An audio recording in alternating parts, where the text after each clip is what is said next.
क्या क्रेटा का फेसलिफ्ट आ रहा है, और अगर आ रहा है तो कब तक, क्या क्या अपडेट्स होंगे, और क्या सेल्टॉस की तरह क्रेटा भी फ्यूचरिस्टिक डिज़ाइन के साथ आएगी।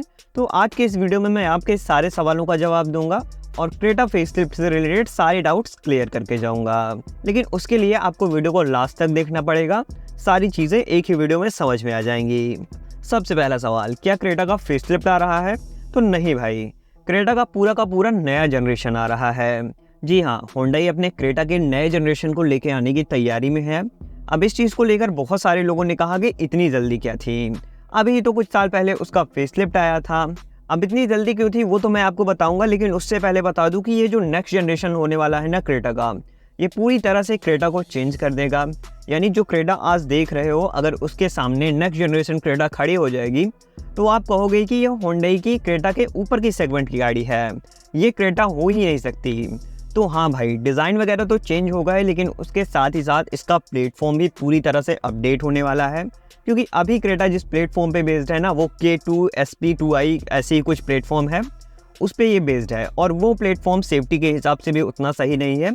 अगर होंडा सोचती है कि इस पे ऑल व्हील ड्राइव या हाइब्रिड SUV वगैरह बनाना, तो वो क्रेटा को उतना नहीं बना सकती। इसलिए होंडा ने डिसाइड किया है कि क्रेटा का प्लेटफॉर्म अब पूरी तरह से अपडेट हो जाएगा। अब और भी एडवांस प्लेटफॉर्म को यूज़ किया जाएगा क्रेटा के अंदर। अब नेक्स्ट जनरेशन जो क्रेटा आने वाली है वो K3 प्लेटफॉर्म को यूज़ करेगी, जो हाल ही में हमने किया सेल्टॉस के अंदर देखा है। किया सेल्टॉस जो नई वाली आई है उसी प्लेटफॉर्म पे बेस्ड है, और क्रेटा भी उसी प्लेटफॉर्म पे बेस्ड होगी। ये प्लेटफॉर्म शेयरिंग पहली बार नहीं हुई है। जब सेल्टॉस नई आई थी तो वो क्रेटा के प्लेटफॉर्म पे ही बेस्ड थी, लेकिन अब उसका प्लेटफॉर्म चेंज हो चुका है, वो काफ़ी एडवांस प्लेटफॉर्म पे चली गई है, क्योंकि उसका नेक्स्ट जनरेशन आ गया है। यहाँ पे मैं आपको बता रहा था क्रेटा के प्लेटफॉर्म के बारे में कि इसमें अब नया एडवांस K3 प्लेटफॉर्म यूज़ किया जाएगा। ये प्लेटफॉर्म काफ़ी बढ़िया है और सेफ्टी के हिसाब से तो काफ़ी बढ़िया है। सेल्टॉस के अंदर भी यही प्लेटफॉर्म यूज़ किया गया है और उसे एशियन इनकैप में 5 स्टार की सेफ्टी रेटिंग मिली है। बाकी इसके अलावा क्रेटा के नेक्स्ट जनरेशन में डिज़ाइन वगैरह तो अपडेट होंगी ही। ये तो नॉर्मल सी बात है कि नेक्स्ट जनरेशन है तो डिज़ाइन पूरी तरह से चेंज हो जाएगी। यानी आज जो आप क्रेटा देख रहे हो और नेक्स्ट जनरेशन क्रेटा में काफ़ी डिफरेंस होगा, ज़मीन आसमान का फ़र्क होगा। डिज़ाइन वगैरह को लेकर क्रेटा फेसलिफ्ट के कुछ स्पाई शॉट्स भी सामने आए हैं। वैसे उसमें कुछ नज़र नहीं आ रहा है क्योंकि गाड़ी चारों तरफ से कैमोफ्लेज है, लेकिन कुछ ऐसी चीज़ें हैं जो हमने ढूंढ निकाली है कि वो चीज़ें आपको क्रेटा में मिलने वाली है। देखो, स्पाई शॉट्स के अंदर ये चीज़ें तो क्लियरली दिख रही हैं कि इसका जो डायमेंशन है ना, वो करंट वाली क्रेटा से थोड़ी सी बड़ी होने वाली है, यानी लार्ज होने वाली है। जैसे जहाँ तक लेंथ की बात है 95 mm ज़्यादा होगी, विड्थ 30 mm ज़्यादा होगी और व्हील बेस 80 mm के आसपास ज़्यादा होगा। यानी इसका जो व्हील बेस है अब आपको सेल्टॉस के आसपास 2600 कुछ mm का मिलेगा, तो उसमें काफ़ी अच्छा व्हील बेस मिलता है। और अब वही व्हील बेस आपको क्रेटा के अंदर भी मिलेगा। अब व्हील बेस बढ़ जाने की वजह से आपको केबिन में काफ़ी बढ़िया स्पेस मिलेगा, यानी जो केबिन स्पेस है वो इंक्रीज हो जाएगा। दूसरी चीज़ जो समझ में आई है ना कि अब क्रेटा राउंड शेप में नहीं, स्क्वायर्ड और बॉक्सी शेप के साथ आएगी। अभी जो आपको क्रेटा मिलती है वो थोड़ी सी राउंड शेप में मिलती है, चाहे वो आप पीछे से देखोगे, आगे से देखोगे, साइड से देखोगे, वो थोड़ी सी राउंड शेप में है। लेकिन ये जो लीक्स और स्पाई शॉट्स सामने आए हैं, इसकी अगर डिज़ाइन को देखोगे ना, थोड़ी सी स्क्वायर्ड और बॉक्सी शेप के साथ है। रूफ प्लेन मिलेगी और बोनट थोड़ा सा ऊंचा होगा। इसके अलावा तीसरी चीज़ जो स्पाई शॉट्स में समझ में आई है वो है इसका टायर साइज। जी हाँ, अब आपको क्रेटा में 18 और 19 इंच का टायर साइज मिलेगा। जहाँ तक है यही टायर साइज मिलना चाहिए, अब आपको 17 इंच का टायर साइज नहीं मिलेगा। 20 मॉडल वगैरह में आपको 18 इंच का टायर साइज मिल जाएगा, और अगर आप टॉप मॉडल की तरफ चाहोगे तो 19 इंच का टायर साइज मिल जाएगा डायमंड कट एलॉय व्हील के साथ। बाकी इस स्पाई शॉट्स में थोड़ा सा इंटीरियर भी स्पाई हुआ है। इंटीरियर की फ़ोटो तो ली गई थी, लेकिन ये पूरा कवर्ड है ब्लैक कलर से, तो इंटीरियर की ज़्यादा इन्फॉर्मेशन सामने नहीं आई है। लेकिन कुछ चीज़ें यहाँ समझ में आ गई हैं कि इसके अंदर क्या आने वाला है। एक एक करके मैं आपको बताता हूँ। सबसे पहले अगर आप इस इमेज को जूम करोगे ना, तो को ड्राइवर सीट पे आपको कुछ बटन्स देखने को मिलेंगे। जी हाँ, अब आपको क्रेटा के अंदर वॉश मोड देखने को मिलेगा। जनरली ये फीचर महिंद्रा की गाड़ियों में आता है। हाल ही में महिंद्रा की XUV 7XO आई, उसके अंदर हमको देखने को मिला कि इसके अंदर 4 वॉश मोड आते हैं कि पीछे वाला जो पैसेंजर है वो को पैसेंजर की सीट को एडजस्ट कर सकता है अपने हिसाब से, उसको बिना डिस्टर्ब किए हुए। तो वो चीज़ अब क्रेटा के अंदर भी आने वाली है। यहाँ पे हम देख सकते हैं कि उसमें 4 बोस मोड मिलते थे, इसमें लगभग 6 बोस मोड मिलेंगे, तो थोड़े से और भी एडवांस चीज़ें इसमें मिलेंगी। बाकी दूसरी चीज़, अगर डोर पैनल पे जूम करोगे ना, तो यहाँ पे जो अंदर से डोर खोलने वाला लीवर होता है वो आपको देखने को मिलेगा, लेकिन जो लॉक और लॉक वाला वो होता है ना, वो आपको देखने को नहीं मिलेगा। लेकिन वहीं अगर आप थोड़ा सा नीचे आओगे तो यहाँ पे जहाँ से आप विंडो ओपन करते हो, यहाँ पे वो लॉक अनलॉक का फीचर देखने को मिल जाएगा, यानी अब उसको मैनुअली हटा के इलेक्ट्रॉनिकली कर दिया गया है। तो ये चीज़ें जो है वो फीचर के हिसाब से तो काफ़ी अच्छी हो सकती हैं, आप कह दोगे फर्स्ट इन सेगमेंट। लेकिन जो अगर आप रियल लाइफ की तरफ देखोगे ना, तो ये चीज़ें इलेक्ट्रॉनिकली वाली चीज़ें थोड़ी सी कम सही रहती हैं। जैसे फ्लैशिंग डोर हैंडल्स के बारे में कि डोर हैंडल नहीं खुलता एक्सीडेंट वगैरह पे, तो अगर एक्सीडेंट के दौरान इलेक्ट्रॉनिकली फॉल्ट होगा तो अंदर से डोर नहीं खुलेगा। तो कुछ चीज़ें हैं जिनको मैनुअली ही रखना चाहिए, जैसे डोर हैंडल और ये लॉक अनलॉक करने वाला फीचर, ये सारी चीज़ें मैनुअली ही अच्छी हैं। अगर आप इलेक्ट्रॉनिकली देते हो, कल का गाड़ी में कोई इलेक्ट्रॉनिकली फॉल्ट आता है, गाड़ी में आग लग जाएगी, तो जितनी भी इलेक्ट्रॉनिक चीज़ें हैं वो तो काम करना बंद कर देंगी। तो यानी अगर डोर लॉक है तो वो लॉक ही रहेगा, अनलॉक होगा ही नहीं, तो आप क्या करोगे?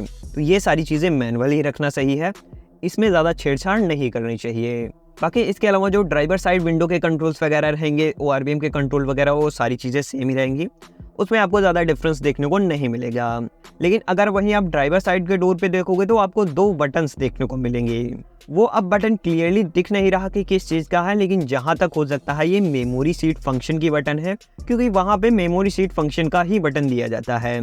इलेक्ट्रॉनिकली एडजस्टेबल अगर सीट देनी है तो वो सीट के नीचे आती है, सीट के बगल में, वहाँ पे जो बटन आती हैं वो अक्सर मेमोरी शीट फंक्शन की होती है। तो अब ये भी हम मान के चलते हैं कि क्रेटा में मेमोरी शीट फंक्शन भी आएगा, तो ये भी एक फीचर क्रेटा में एक्स्ट्रा हो जाएगा। यानी होंडा अब ये करने वाली है ना कि क्रेटा में फीचर तो काफ़ी बढ़िया दिए गए हैं, सेल भी उसकी काफ़ी बढ़िया है, लेकिन कुछ ऐसे फीचर्स हैं जो क्रेटा के अंदर अभी नहीं मिलते, जो अपर सेगमेंट में आपको देखने को मिलते हैं। तो अब होंडा अपने क्रेटा के अंदर वो सारी चीज़ें करने वाली है। देखो, इंडिया के अंदर क्रेटा होंडा की एक ऐसी गाड़ी है जो काफ़ी फीचर लोडेड मानी जाती है। यानी अगर आपको बजट सेगमेंट में बेस्ट फीचर वाली कार लेनी है ना, तो आपको क्रेटा पे जाना चाहिए। तो इसीलिए वो सारे फीचर्स होंडा अब क्रेटा के अंदर और भी डाल रही है कि आप 2-4 फीचर के लिए किसी और ब्रांड या किसी और गाड़ी पे ना जा पाओ। तो आपको क्रेटा लेनी है तो क्रेटा ही लेनी है। अगर डिज़ाइन वगैरह की बात करें तो स्पाइस हॉट्स में कुछ डिज़ाइन तो नज़र नहीं आई है, लेकिन रेंडर भी कुछ इसके बने हैं स्पाइस हॉट्स के हिसाब से, लेकिन वो रेंडर सही नहीं होते। AI अपने हिसाब से कुछ रेंडर जनरेट कर देता है शेप और सारी चीज़ों को लेकर, लेकिन वो रेंडर कुछ हद तक सही नहीं होते। हाँ, कुछ केसेस में सही पाए जाते हैं, लेकिन ज़्यादातर वो सही नहीं होते। तो रेंडर्स पे हम उतना भरोसा नहीं करेंगे, लेकिन स्पाइस हॉट्स के अंदर हमें क्या पता चला है वो एक बार जान लीजिए। सबसे पहले इसमें LED हेडलैम्प सेटअप देखने को मिलेगा। बम्पर में अगर आप देखोगे तो नीचे 360 डिग्री कैमरा का कैमरा देखने को मिल जाएगा, फ्रंट वाला। नीचे बम्पर में 360 डिग्री कैमरा और रेडार बेस मॉड्यूल देखने को मिल जाएगा। अब क्रेटा के अंदर और भी एडवांस एडास फीचर आएंगे। अब अभी भी आपको काफ़ी एडवांस एडास फीचर मिलता है, लेकिन कुछ फीचर्स अब आपको एक्स्ट्रा मिलेंगे जो क्रेटा के अंदर एडास में आपको देखने को मिलेंगे। साइड प्रोफाइल की बात करें तो AI रेंडर में देखोगे तो बड़ी बड़ी सी बॉडी क्लैडिंग देखने को मिलेगी, और ये चीज़ स्पाइस हॉट्स में भी समझ में आ रही है कि कैमोफ्रॉस्ट के अंदर बड़ी बड़ी सी बॉडी क्लैडिंग है। तो हम ये मान सकते हैं कि क्रेटा में अभी जैसी है उससे थोड़ी सी बड़ी बॉडी क्लैडिंग देखने को मिलेगी ब्लैक कलर की। हो सकता है ये पियानो ब्लैक फिनिश के साथ आ जाए। इसके अलावा जहाँ तक है स्लिप्ड टेल लैम्प सेटअप मिल जाएगा, क्योंकि ये जो कटा है कवर के अंदर, ये पहले ऊपर कटा है फिर नीचे कटा है, तो यहाँ से हम मान सकते हैं कि इसमें स्लिप्ड टेल लैम्प सेटअप आएगा। लेकिन अब वो कनेक्टेड होगा नहीं कनेक्टेड होगा ये अभी तक कंफर्म नहीं हुआ है कि कैसा होगा। इसके अलावा रियर बम्पर में रिवर्स पार्किंग कैमरा मिल जाएगा और 6 पार्किंग सेंसर मिल जाएंगे। जी हाँ, अब आपको इसके अंदर भी 6 पार्किंग सेंसर मिलने वाले हैं, यानी 4 आपको पीछे मिलेंगे और 2 दोनों साइड मिलेंगे।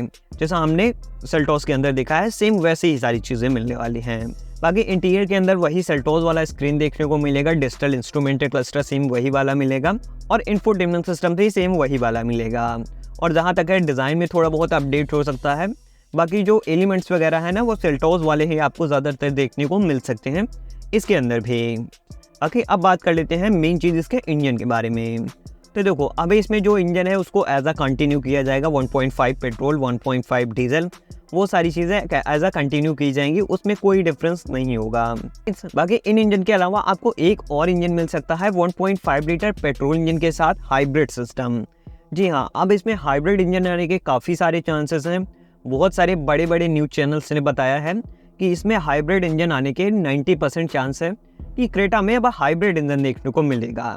अगर क्रेटा में हाइब्रिड सिस्टम आ जाएगा तो काफ़ी बढ़िया होगा, पावर भी आपको मिलेगी और 26-27 की माइलेज भी मिल जाएगी। तो ये सारी चीज़ें काफ़ी बढ़िया हो जाएंगी हाइब्रिड सिस्टम के साथ। बाकी लॉन्च डेट की बात करें तो उसके बारे में कोई भी कंफर्म न्यूज़ नहीं है कि कब तक आएगी, लेकिन जहाँ तक चांसेस हैं दिवाली तक ये गाड़ी आ सकती है, इसमें कोई भी डाउट नहीं है। यानी 2026 के अंदर ही ये गाड़ी आ जाएगी, 27 नहीं जाना पड़ेगा, ये तो कंफर्म है। बस तो भाई बस हुंडई क्रेटा के बारे में यही इन्फॉर्मेशन थी जो मैंने आपको बताई, इससे ज़्यादा कोई इन्फॉर्मेशन नहीं है। बाकी जैसे ही कोई नई इन्फॉर्मेशन आएगी मैं आपके लिए वीडियो तुरंत बनाऊंगा, उसके लिए आपको चैनल को सब्सक्राइब करना पड़ेगा। और अगर ये वीडियो आपको अच्छी लगी हो तो लाइक कर दीजिएगा। बाकी मिलते हैं नेक्स्ट वीडियो में, इस वीडियो में इतना ही था।